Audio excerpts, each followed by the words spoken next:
ഒരു റെസിഡൻഷ്യൽ പ്രൊജക്റ്റിനെ സംബന്ധിച്ച് വിവിധ ഘട്ടങ്ങളിൽ നമുക്കിത് വാങ്ങിക്കാം.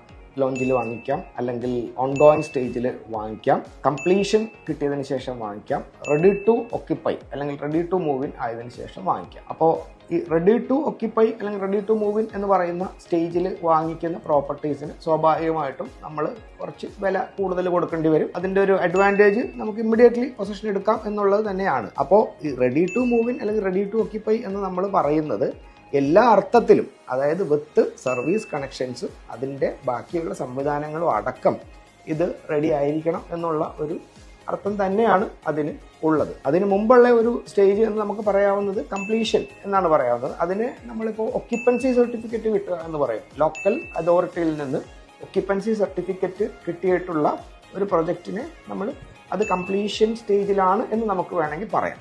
പക്ഷേ റെഡി ടു ഒക്യുപ്പൈ അല്ലെങ്കിൽ റെഡി ടു മൂവ് ഇൻ എന്ന് പറയുമ്പോൾ നിർബന്ധമായിട്ടും നമുക്ക് ഇപ്പോൾ ഇന്ന് വാങ്ങി നമ്മുടേതല്ലാത്ത എല്ലാ വർക്കുകളും തീർത്തിട്ടുണ്ടാവണം. അതിൻ്റെ ഫർദറായിട്ടുള്ള ഇൻറ്റീരിയേഴ്സ് കാര്യങ്ങളൊക്കെ ബിൽഡറിൻ്റെ സ്കോപ്പിലല്ല എന്നുണ്ടെങ്കിൽ തീർച്ചയായിട്ടും അത് നമ്മൾ കണക്കാക്കേണ്ടതില്ല. പക്ഷേ അതല്ലാതെയുള്ള കണക്ഷൻസ് അടക്കം എല്ലാം റെഡി ആയിരിക്കണം. അങ്ങനെ ഒരു പ്രോപ്പർട്ടിയെ തന്നെയാണ് റെഡി ടു മൂവ് എന്ന് നമ്മൾ മനസ്സിലാക്കേണ്ടത്.